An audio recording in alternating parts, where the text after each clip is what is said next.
そういう感じで just like cassette tape の clickety clacks が入ったの。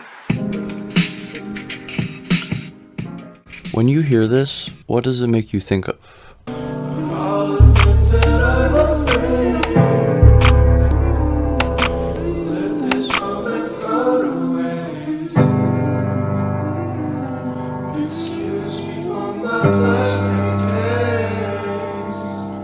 What about this?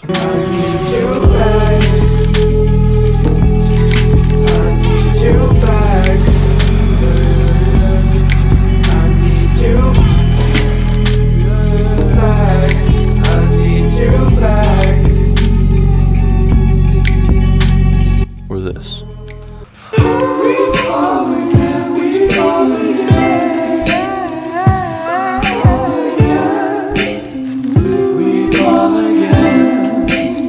Most likely it will be something different from what I think of. We are different people, but what is almost undoubtedly similar between what forms in our minds while listening to the sounds of Joji is the raw emotion that seems to flood through the headphones, encapsulating our brain and portraying a scene of most likely sadness.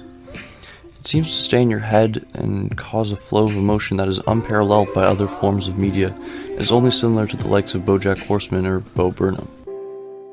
On a scale from 1 to 0, are you happy?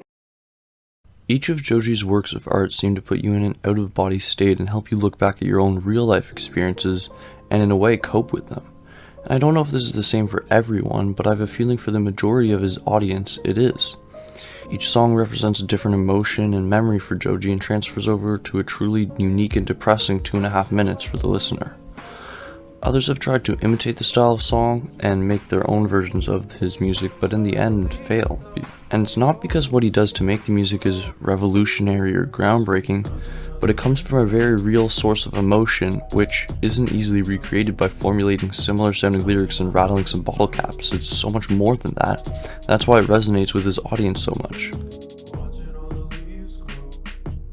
Chloe Burbank is the name placed on the first 2 tracks' cover images and has been speculated to be an often thought of previous lover, someone Joji currently would want to make some romantic garbage for. But other than that, her name is shrouded in mystery, and I think it's better that way. It lets the listener project their own face and personality to the name, allowing for a more personal experience.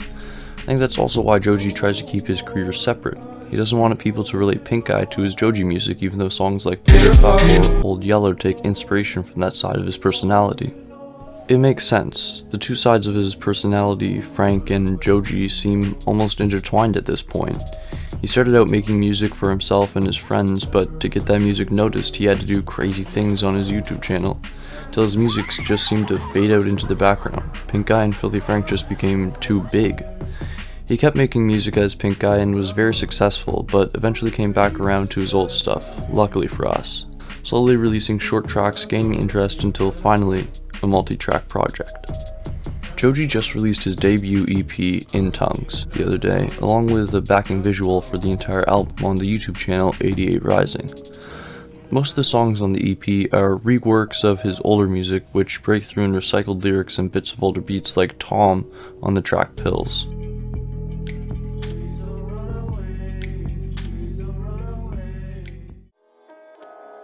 Although I love this album and I'm very excited for what Joji does next, I won't be reviewing it.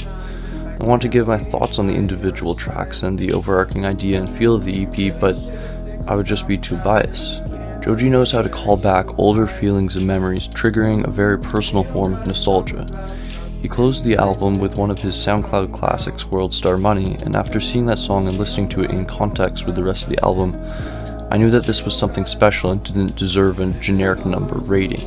The inspiration that Joji has given to me and so many people through his nature-inspired homegrown beats and slow melodic lyrics that seem to pierce your skin one syllable at a time is unparalleled and deserves so much more recognition but won't receive it because people are scared to look inward at their raw emotions.